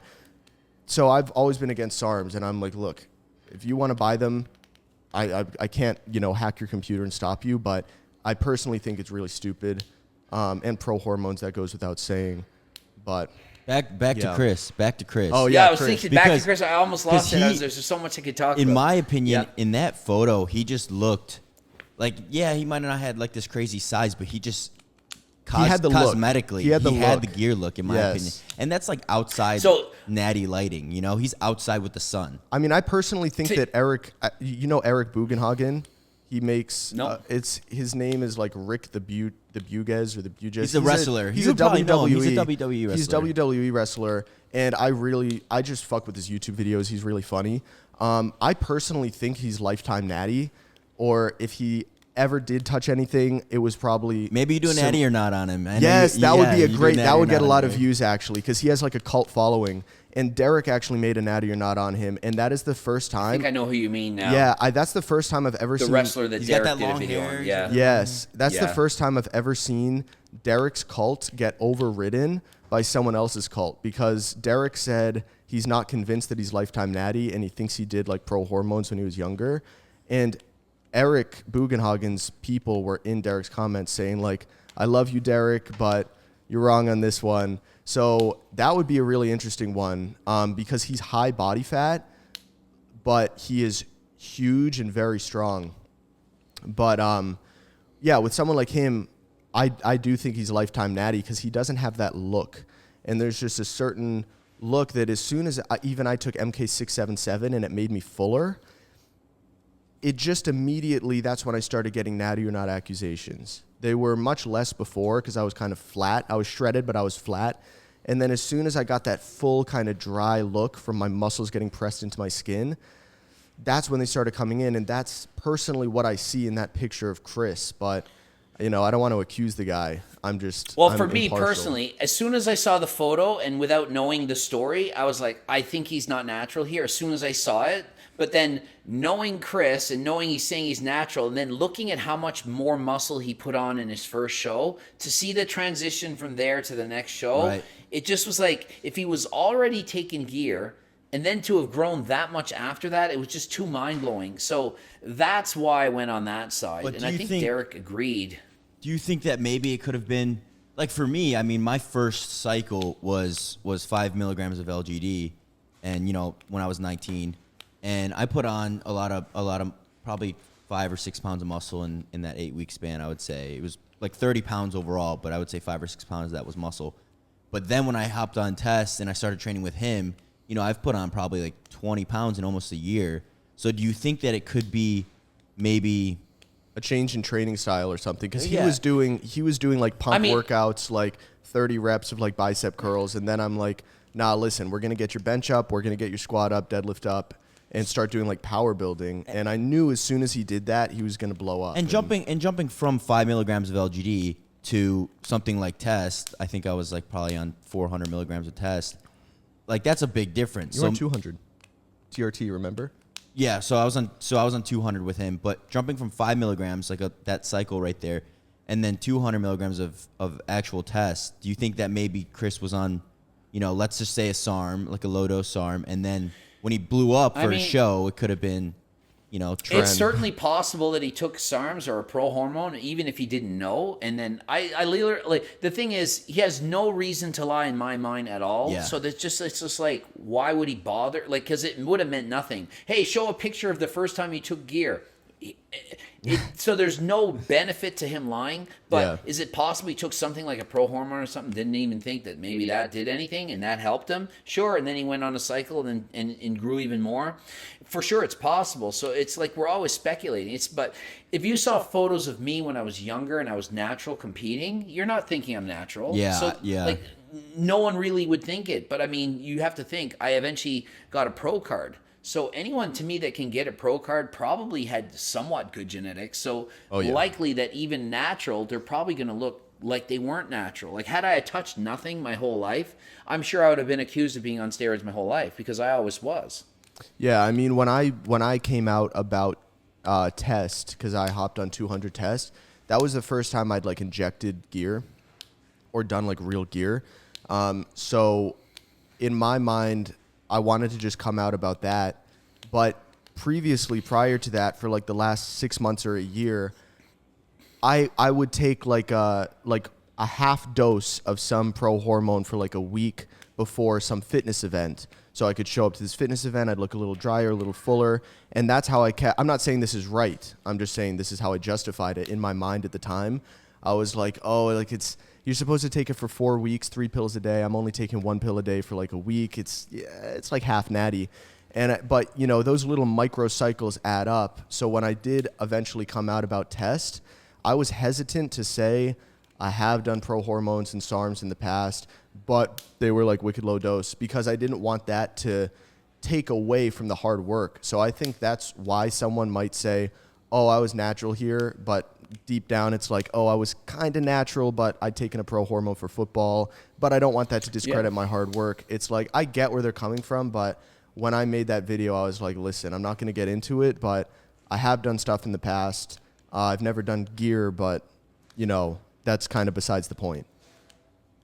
Yeah, certainly possible. I mean, it's pure speculation. Like, how could we ever know? Yeah. So it's just like we're all guessing. It's people have such a strong opinion either way, and it's like we're not saying like we're right just because they say it. It's like I think this. It's not like how could anyone know? Like, is it going to be sunny tomorrow? Well, I look at the Weather Channel. It's saying it's sun. Doesn't mean I'm right. Like it's a pure guess. It's just I think he's natural. Doesn't make me an idiot for thinking it. I'm not an idiot. I see the same photos as you. I see a guy that looks like there's no way he's freaking natural. But I'm just thinking, it doesn't mean he's not. He could be that 1 in a million. He is the Mr. Olympia. It might be even 1 in a billion that could have done that. It's possible. And also, since you're Greg, people know your background. They know that you know what the fuck you're talking about. So even though I know you don't want them to, a lot of, like, especially like kids will take your word as gospel. So when you came out about the Lex Little natty or not, honestly, when you came out about the Oliver Forslund natty or not, I'm Oliver's friend, but even I didn't publicly say anything about it because I don't know. And like you and Derek have said a lot of people will take shit and even their wives don't know. Like, they take it to the grave. So I really, even though someone's my friend, like, I don't really know if they're on gear, but with Lex, I was basically confirmed, like, he's not on gear. So when you initially came out about that natty or not, I like went on my story and I'm like, I think Greg's wrong. I honestly think Lex is natural and I'm going to defend my friend. And he still had kind of some of the Greg cult come after him and be like, fake Natty, you just got fucking exposed, blah, blah, blah, blah, blah. And I knew that's not really what you wanted because you're just putting your opinion out there, and you even said it. Like, I don't fucking know if this guy's natural. This is just what I think. And then when you even said if he does this powerlifting meet and is stronger than ever and passes his drug test, then I'll take back what I said. And you stuck to that word. Like, he did his powerlifting meet, hit PRs on everything. And you made another video, actually, and you were like, I take back what I said. I think he's officially natural. And it's like, I guess, you know, there were probably people that like got mad at you for being like, oh, why'd you say it wasn't natural? It's like, that's what natty or nots are. It's literally just opinion based. Yeah, it's like a lot of Derek's videos are, here's what I think he took. I mean, it's straight up like, I think it. I mean, he doesn't know. It's like, it's a guess. It might be right. It might be wrong. But it's like, natty or not could have been, do I think he's natty or not? And it's like, this is my opinion. I don't know. I'm not 100%. I can't, like, if somebody had a gun to my head, said, pull the trigger if you're right on this, I'm not pulling it. I'm like, man, it's not like we're talking about Mike O'Hearn. It's like, there's only some people I'm like, come on. But for the most part, there's always a chance. And with Lex Little, back and forth, I'm like, dude, good on you. Because, like, he didn't freak out. Like, a lot of people get so mad. Like, people like, what was his name? Kali Muscle freaking out like mad. Did Kali Muscle freak out did he freak out when he was accused of gear? Yeah, even though he's admitted it technically like maybe not in every word, but it's like, dude, come on, I'm just saying like what everyone knows. It's when people Lex Little, freak out. It's you know, that's he was the cool fake with natty it. energy is when people freak out. I think it's like that screams fake natty when they are so defended, like they will die with that lie. You know, that's when, like, think of how much of a compliment it is to be like, I don't believe you're natural. Look at you. And you're thinking, I am, though. Yeah. And it's like, and I've done more than one natty or not where I retracted. It was another, what's his name? The power lifter that I can't remember. Will Tennyson did a video with him just the other day, deadlifting. Russ Swole. Yeah. And I made a video and I was like, shit, he'd been drug tested. And I was like, shit, I missed it. So you can see if you don't do enough research that I missed that, I'm like, I screwed up. And so I had to make the video, and I'm watching his video, and he's like, you know, he's calm and just saying I'm natural. I think he just got it wrong. And like, how awesome is that guy, and how good does he look at the end of it? You're getting exposure from me doing a video, and you're not being a dick, and you're doing a response that's respectful. How do you not come out on top? That's what Lex did too. You know, and I was actually surprised because I'd known Lex, and I figured he was gonna, you know, because he kind of like, he has like a moral thing about not taking gear, which I don't get, but for, you know, I know him, he's a close friend. So I had that when I was younger, and look what happened. Yeah. I ended up selling it. You know what I mean? Like, yeah. So it's more, I was so against it, and then later end up even selling the stuff. So it's like, right. And what with Lex, I was really, I guess, proud when I saw his response, and it literally just went to the park, set up his phone, and was like, hey, it's at the end of the day, it's my word against his. You don't have to believe me, but here it is. And I'm pretty sure you commented on it, and you were like, this is the perfect response. Yeah, that's exactly what happened. Yeah. So I was going to ask you, Greg, I know you're doing all these videos and you're super busy. Do you use, because I've never heard you really talk about like stuff like Adderall or like heavy stims like that. Do you use Adderall by chance? Like, I've used Adderall probably 10 different times in my life in total so during not, contest prep, right. But not like just, it's not been something that I've been, like I've never taken more than 10 milligrams in a day. Okay. So usually I'd like open up a cap and take like half. Yeah, same. Yeah, it's like a rare thing, and holy shit, that gives you a lot of energy. Yeah. Like it's unbelievable. Like I'm like, holy shit. But I've taken modafinil probably 100 times. Yeah. That's actually prescribed for like narcolepsy for some people, which I can just randomly fall asleep all the time. But right now I drink coffee quite a bit. I'm actually probably drinking too much because I'll take like the full serving of a pre-workout and it's like kind of affecting me, but not like a lot. So, you know, I do drink a lot of caffeine, but I'm not on any kind of like fat burners, stimulant type stuff right now. But for contest prep, some days I've done it. I just was like, it's a slippery slope that you can get into. You start abusing these things. Like it's easily going to help you lose, like your appetite's down. But I'm like, if I get used to that and I need that, then I'm going to use it all the time. And I just didn't want to get that addiction because I'm like, man, I can go all in and I can get into something. And I just didn't want to do that. Yeah, it's crazy. You can go ahead. I was just gonna say that's kind of the boat that I'm in. At least is I try to use it like once or twice a week, if that, just because I don't want to get dependent on it. Yeah, because it does give me a lot of energy, and it just destroys my appetite. Well, because you talked to me beforehand, and I was actually prescribed it as a kid, and I was prescribed Ritalin. I mean, this is a different topic, but I just think that kids being kids are diagnosed as ADHD really often, and that's why ADHD is much more prevalent in young boys than young girls, because boys are just like rowdy, they have a lot of energy, they're zippy.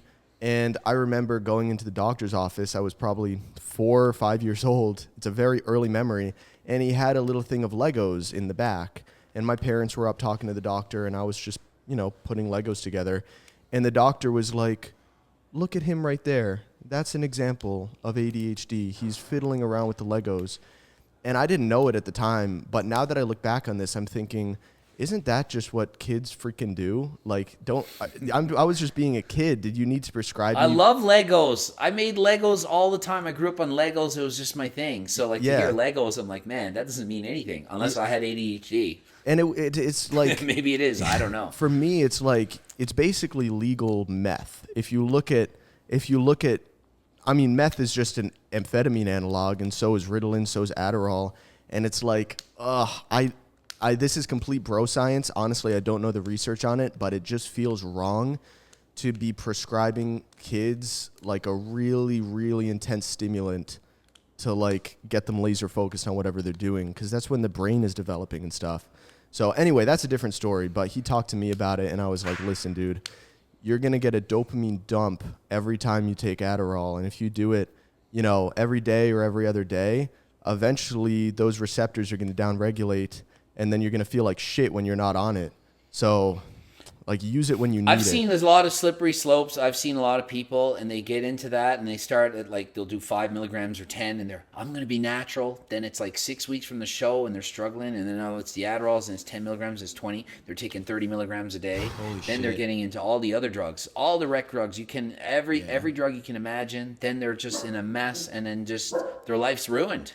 Yeah. From competing, I'm going to be natural to I want every drug in the world, because it's so hard to diet to that extent, and it's you got to be scared for people that get into these things. So as soon as you start thinking I'm going to start taking an illegal drug or a rec drug or something that's not prescribed by your own doctor to do, you got to be careful, because you never know what's going to happen. Yeah, it's just insane to me that Adderall basically is recreational. You right now could walk into Absolutely. Well, I don't know what it's like in Canada, but at least in the U.S., you, Greg, could walk into a doctor's office and say, I'm having trouble focusing. I think I have attention deficit disorder. Do you have anything that could help me? And there's a 90% chance he'll just write you a script.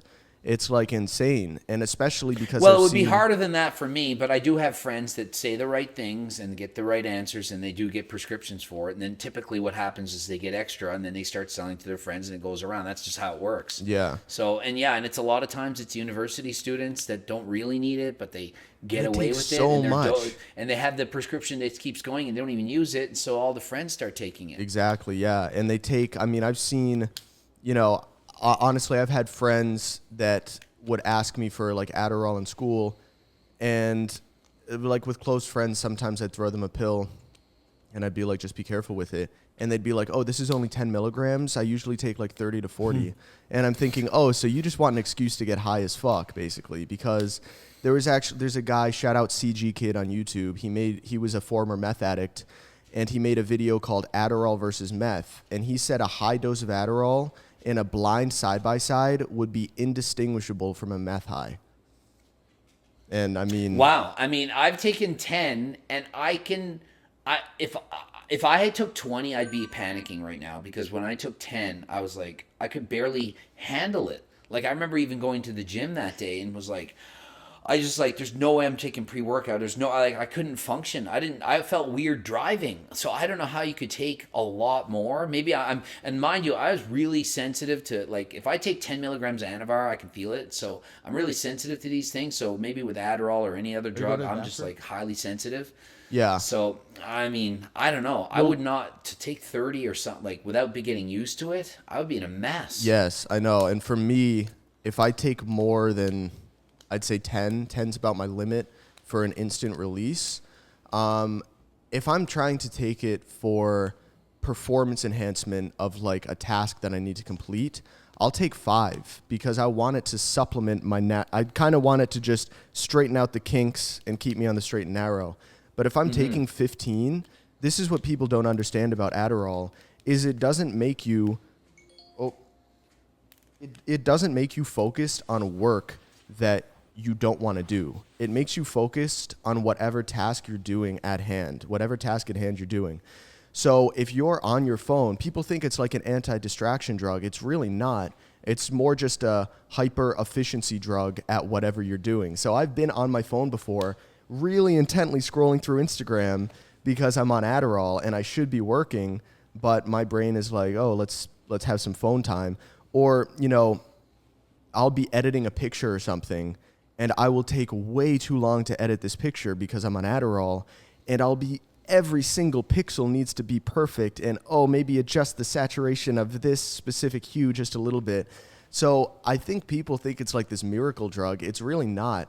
If you take a very small amount of it and you have the mental fortitude to stay focused, it will help you work faster. That's about it. But besides that, it's not like this miracle drug, and it can really screw you up. But yeah, as for what you were saying about, you know, you'd freak out on 30 milligrams or whatever, I think I would too. Because Adderall, it makes me sweat. It gives me the jitters. And I don't know. I can't imagine doing that much. But for some people, they're just like dopamine fiends. And for them, it's worth all the, you know, feeling cracked out of your mind. How are you with Clen? Because if Adderall fucks you up that bad, like, because I mean, I've done like 100 micrograms of Clen, and that shit, I get the shakes and stuff like that. So how are you with that? If you shake at all, your dose too high. So whenever I did Clen, I started at 10. That's it. And I've had people that I've coached that I've started them at 10, and they're like, I've got a headache and stuff. So I'm like, man, you got to even start at 5. So I start at 10, and if I don't feel it to the point of like, I take it and I just notice it, but if I can't feel it like it's working, then I'll just up it by 5. Like literally from 10 to 15 to 20, and then maybe I'll go up from 20 to 30. But I've never gone to start at like 20 or do like 50. I've always done like 10, then 15, 20, 30, 40. In the last, 5 years, I haven't gone past about 40 for Clen. Wow. So I've never done the hundreds and all that stuff. I've just never done that. And I've only used like the liquid droppers because the pills, sometimes they come as 50s. I'm like, what the hell? Like, this is just ridiculous. So I've never needed a lot, just a little bit. And I used to take it, I remember taking it twice in the same day, and I can't sleep. So I just to take it in the morning. Yeah. That's it. And even then, it's like, it's a struggle. But I'm not one to rely on Clen. It's not been one of my favorite fat burners. Have you ever taken DNP? I've never. Susha's never, but... No, I would never take that, and I've coached people that use it, and I'm like, I don't want you to take it, but I've coached them, worked with them who have taken it, and it's just not something I would ever want to do. The descriptions on how it made them feel was just horrendous. Yeah. I've done 2 videos on it in the past, and I'm just like, no. And it's just the risk of it, even the chance of death from just taking a bit too much. It's just that's or that people say you turn into a furnace if you eat too many carbs on it. So you've done videos Absolutely. on it. Then. It's horrible on higher calories. Like it just the sweating. Like just imagine everything you do all day. It's like it's like a sauna, and you're walking uphill the whole time. Like no matter what you do, and just uncontrollable sweating. That's how some people have described it to me, and I'm like, oh shit. But yeah, it absolutely works. Like it for sure burns up a ton of calories. But to what? Like, is it worth it? Like, if we're thinking about, do I want to live a long life? Is that really something like that I want to put in my body? Is it worth it to that point? Well, there's some... I'm for Tren and all that way before DNP. It's like the last thing that I would ever take. Yeah, like, same. It's so... Like, I can't imagine the situation where I'm so desperate to get shredded that I need to take that. Right. I think it's more... Well, I've never taken it, but I think it's more for, like, maybe super obese people to use, and then they'll like go on like this, you know, they run the DNP and they'll drop 40 pounds, but they're still like a week. But they're still like pretty fat.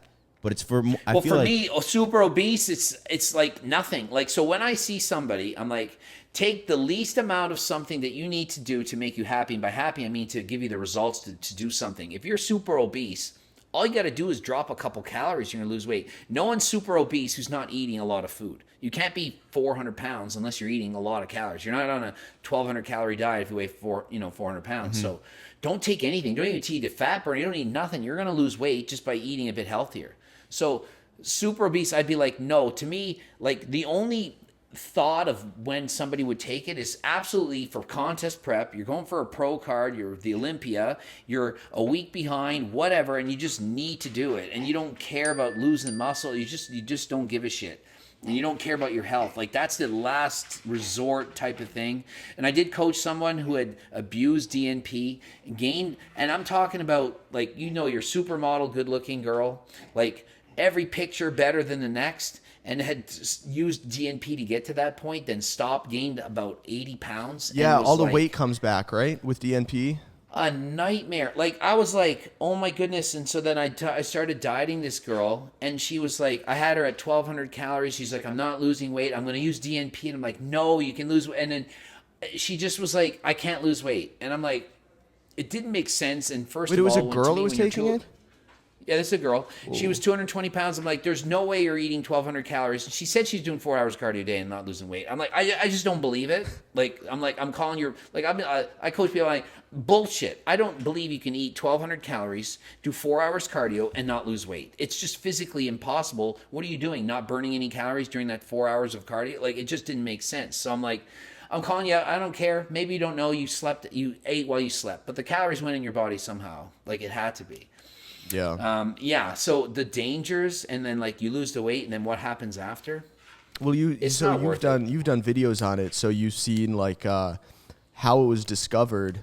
And for anyone who doesn't know, it was like back 1920s or something. Yeah, it was in the 20s, and people obviously they were making roads.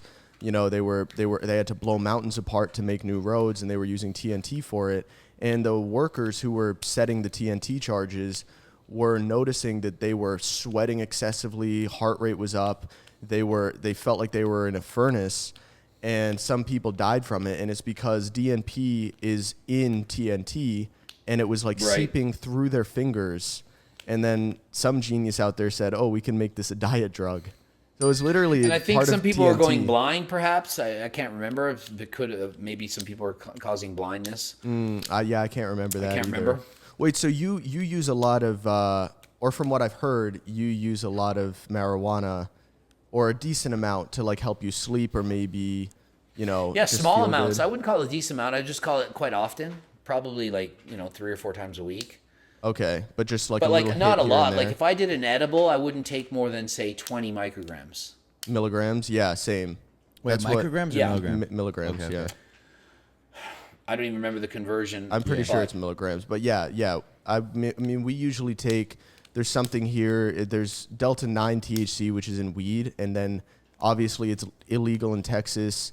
But Delta 8 THC, which is like one little atom off, basically does the exact same thing, and it's legal. It's like a designer drug because they haven't regulated it yet. And we only take like 10, 15 milligrams. Like I'd only ever take a max of 15 before I don't know. For me, it just starts making me paranoid. But I wanted to ask you, have you... Yeah, I get that sometimes. Do you have any experience with psychedelics? Shrooms I've taken. That's fun. That's a good time. But that's it. Okay. Was it when you were younger? No. Oh, was it It recently? was like the other day. It was the other day. He was like, yeah, this fuck. It's a lot closer to the other day than when I was younger. I'll just put it that much. Yeah. Okay. Was it just kind of fun, or did you have any kind of like an experience on it? Like, would you say For it made me, you it's more just purely introspective? fun, visual, entertaining, load of laughs, good times, laughter. Not like, oh my God, I'm like experienced this trip of thoughts and just, it's just more for a good time. Okay. It's like a relaxing night. Yeah. Were you with friends then, I assume? Yeah. Yeah. I've never done it alone. Okay. Just wanted to see that because I saw that Derek did a podcast with Psyched Substance, who's all about psychedelics, and he was kind of debating on there if he should do LSD or not. and I wanted to see if you'd ever maybe done LSD. I've never done that. I've only done like shrooms is all I've done, and to me the experience is pretty intense. Like, I mean, I don't know. I think it's as strong as you'd ever want, but. You've never screwed around with psychedelics? No, I've never done any psychedelic. I'm too scared because I don't know if I'm in the right headspace. So I just do half. Yeah, I do whatever half of the recommended dose. My friends will laugh because we always joke about when in doubt, just take half. Yeah, but Terrence McKenna, the godfather of people doing mushrooms, he said you're never gonna match your first. I'm pretty sure he said you're never gonna match your first experience. So you should do 5 grams in complete silent darkness, and that to me is something I'll never do. Yeah, that sounds scary as fuck. Yeah. Do you do any? And the first experience was the best by far. I did 3 grams, which was a lot. Yeah, and it was 3 grams bordering on too much, I would say. Yeah. Do you take any other rec drugs? Like, so I know you smoke. I'd rather not talk about other rec drugs on an open, which are illegal in Canada. I see. Okay. But so weed is legal. Yeah, weed is legal. Oh yeah, marijuana is 100% legal. It's only been legal for maybe 2 or 3 years. So before that, we could never do it. I don't think I smoked a joint until I was maybe 25. I was like a late person to start. Yeah. But then it was like illegal. It was a class 2 drug. Steroids is class 4 in Canada, and I think marijuana is class 2. So you can imagine how much worse it would be to admit to smoking weed, and then all of a sudden it's legal. So you're growing up your whole life, and you're like, if you smoke weed, you're a bad person. Your drugs, it's all bad. Meanwhile, it's legal now. So it's like, were you bad all those years when you did it? You know what I mean? Like, it seems silly to me. Marijuana to me is safer than alcohol. So if they had to legalize 100%. one or the other, marijuana should be legalized, and you can ban your alcohol, which is your drinking and driving, all the violence that goes on. I don't see a bunch of people smoking a joint and going and beating people up and abusing people. So I think that's the last thing you'd want to do. To me, marijuana makes more sense. Do you not get the munchies? You don't get hungry? If I start eating while I'm high, I don't want to ever stop. But if I don't start in the first place, no problem. That's the I trick. can be contest prep, dieting, and take an edible, and I just, as long as I'm not in the kitchen and I don't start. Yeah. Don't start, because that's bad. Because it seems like everything's better. Sex is way better. Yes. Like, yeah, it is insanely better. So, and once you start that, it's just for the sexual enhancement alone, it's worth it. Like, just for sex alone, marijuana is worth it. Hands down, amazing. Yeah. But don't take it if you're not legal in your country. Well, I take it, and it's not Canada legal is. here. I'm willing to admit it's Schedule 1 here, which is insane. Oh, geez, it's dude. like crack. Yes, it's actually meth is Schedule 2. I'm pretty sure, because the way they classify drugs is just ridiculous. Because meth, since it was studied for a medical use, or it once had a medical use, they can't make it Schedule 1, something like that. Wow. It's just ridiculous. And with weed, a lot of states individually are legalizing it, and I think they've kind of passed a thing now where the federal government is like, listen, if it's legal in your state, we'll stay out of it. But it wasn't that way for a while. It would be like legal in California, and then the feds would come in and bust pot shops. It was just complete war of state versus federal. It was ridiculous. So it's weird how different countries have different rules. Like in your country, steroids is a class 3 drug. So like where my criminal, like what I was doing in the past, I would have been in jail in the States. So then people see me in Canada like, well, you were selling steroids, you didn't go to prison, you probably ratted everyone out. And it's like, no, it's just we have a class 4. It seemed as such a small offense compared to what it would be in the States. Doing the same thing I did in another country could get you in jail. But in Canada, it's like the penalty I got is actually harsher than I expected. But people don't really know that. In Canada, being a smaller population, they don't really realize that. You can possess them. You just can't sell them, right? Oh yeah, I can say right now, like publicly, hey, I got steroids in the house. Let it, if I do, I could literally say it. A police officer could go at the door and I can say, here's my testosterone, here's some Tren, and it would be like, yeah, so what? You have 50 bottles? Because if you don't, why are you showing me this? Okay. You can't sell them. Okay. But you can have them. But I mean, I'm only on HRT now, but I mean, I used to have, but like, you know what I mean? But like, it's not illegal to have steroids. Yeah, that makes so much more sense to me than just outright criminalizing. I mean, personally for me, I think you should criminalize the crimes that people commit on drugs. I don't think you should criminalize drug ingestion itself, because it just seems like a complete failure, at least in the U.S. But so I'm curious, you you admitted to shrooms. If you want, I can go back and cut that part out. But is that No, I don't care. Is it legal in Canada or is it decriminalized or No. what?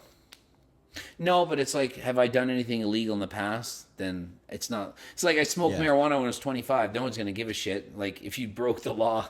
But, yeah, you don't have to edit that out. It's just, like, I don't want to get into a bunch of drugs and just be like, oh, look at Greg's admitting to being this drug person. Like, it's just not a look that I want to present. Yeah. But, like, I don't care if they say, oh, he did shrooms a few times. It's not that big a deal. So does smoking weed help you sleep? Like, is Absolutely, that what you? Because a lot. Because when we were talking about the trend, so I had bumped it up from 100 to 200, and on like the fourth day, I pin every day just to try to keep my levels as stable as possible. It must be doing Tren Ace then. Yeah. So it's a bit stronger. There's more actual Tren in the Ace than the enanthate. Yeah. And typically, I was doing the enanthate just because it's like I don't like shooting all the time. Is that because the enanthate, what's it called, ester? Is that because it's heavier? So there's less actual Test trend? enanthate takes longer to break it down. So pretend that you have an ice cube and the Tren is in the center. It takes longer to dissolve that ice cube. If it's the acetate ester, pretend that ice cube is smaller and it melts real quick. Right. Or you're But I putting mean, it if in it's- hot water versus cold. If it's the same amount of trend every week, though, and you're pinning every day, is that going to matter in the long run, or is it more just for short term?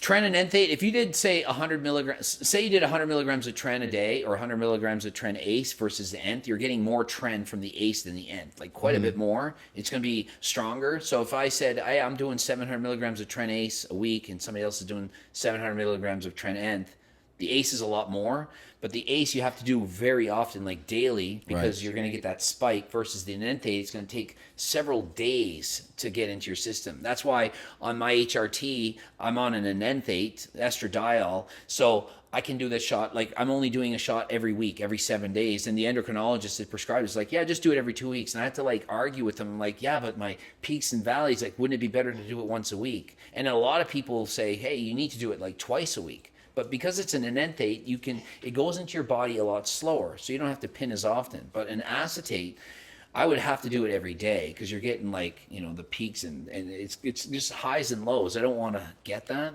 So by doing enanthate esters, I found I just had to do less shots. I just didn't want to shoot like all the time. Plus the Ace is usually dosed at 100 milligrams versus enanthate, usually 200. So it's just, there's more, so you don't have to pin like, when I was doing big cycles, like that freaking 3cc, doing those big shots, like that's a lot of shot to get in your delt, stuff like that. It's just annoying. Yeah. Jesus. So I was on 200, and I would say like the fourth day, I just had insomnia. I couldn't sleep, and so immediately the next day I had bumped it down. I had cut it in half fully, went to 100 just to kind of try to reset. And then the next day, I hit the Delta 8 thing that we were talking about, and then I was able to sleep perfectly. So, and I was talking to somebody at the gym the other day. He said he was on 200 Tren. He couldn't sleep, but he has to smoke, so he only smokes when he's on Tren, because that just like knocks him out. Totally. I mean, I'll get up in the middle of the night and I'll do it now. Like I have a vape.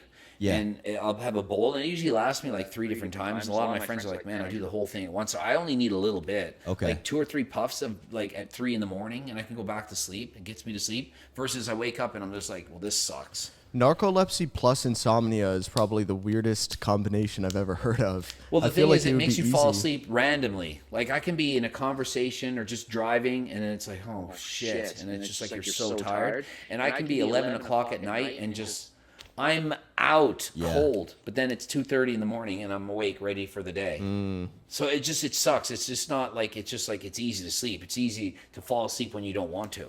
Do you feel like your sleep quality itself is worse on weed though, because like less REM sleep? Yeah, what's your opinion on that? People have said that a lot, and I'm going to argue that when you don't sleep and you're suffering from insomnia, any kind of sleep, it's so much better. Just the fact that you're not awake 4 hours during the darkness and you're just tossing and turning in the bed, it's just a nightmare. So even if my quality of sleep is worse, which I'm going to argue that it probably is based on research, you can say, hey, you're not getting as much REM sleep and all this stuff, but just being able to go from the darkness and waking up and it being light out again and just saying, okay, I'm going to go about my day, it's worth it for me. Okay. All right, I do just want to say that we're approaching on like 2 hours. The podcast I got itself. that bike race soon. Okay, yeah. How often do you weight train? Because I know you Right don't. now, 4 days a week. And then do you bike race every single day? I ride 6 days a week, probably. Races, like 4 races. Like, by race, I mean I'm trying to win this race. So but you're going I ride hard. hard You're going and other hard. stuff. But like, yeah, like yesterday I went outside and rode for like an hour and whatever. You know, so it wasn't a race. Right. But It's not more. like I It's just more for like fun. joy rode it. Yeah. Yeah, but like this is a race where like there's going to be people and we're all from different countries and we're like actively trying to like be faster than each other. So the motivation is high to go like harder than last time. Yeah, I've seen some of your videos when you're talking and you were literally, you cannot speak. It's insane. Like I don't think I've ever been. It's brutal. I've never done anything that's had me that winded before. Oh, and I do it like so often. It's harder than like training legs. It's way more intense. I love it. Yeah, well, I mean, it's almost steady. It's steady state squats.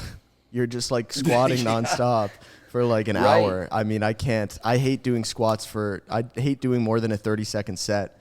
I can't imagine doing bike racing. So real quick, you said you weigh. How much do you weigh? Oh shit! Decline.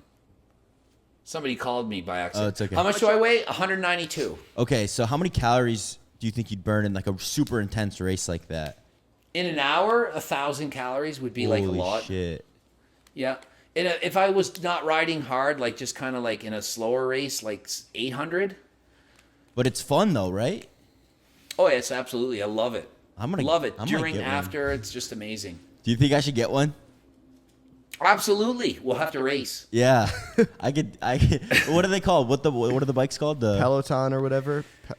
I use it like I have a Zwift bike. It's a Zwift. Tax Neo bike. It's like a bike made like it tracks your watts, the power that you're putting in, so it pushes you in the bike race. But yeah, Because it's like a video game, man. I look at your thing. You're racing all these guys with these like characters and stuff, and but you're getting a crazy workout. So Yeah. I might have to start doing that. 1,000 calories, dude. All right. Well, anyway, I want to let you go because you have your bike race coming up soon. So thank you so much for joining us. This has been a great pod. yeah, no problem. Thank you all for watching. If you're still watching to the end, comment. I don't know. What should they comment, huh? Comment something about. Oh, comment when do you think Greg has done the shrooms? When's the last time he did shrooms? Yeah. Sick. I gotta use the bathroom real quick. Okay. Sorry, I had to use the bathroom for about half an hour. It's gonna explode. Yeah, I know. I had to go too. So, but yeah. So if you guys made it all the way to the end, make sure you guys comment for the algorithm. When do you think Greg is the last time he did the shrooms? And when will be the next one? yeah, when will be the next? Or will he ever? You'll have to post. And in by the story. shrooms, we mean white mushrooms, like Shiitake. we Yes. eat them. Portobello. Anabolic mushroom. Yeah, high fiber. It's about 100 calories and over a pound. It's amazing for weight loss. All right. Thank you, for Greg. joining us. Peace out, everybody. Peace out, Greg. Oh, I almost clicked the wrong button. Stop recording.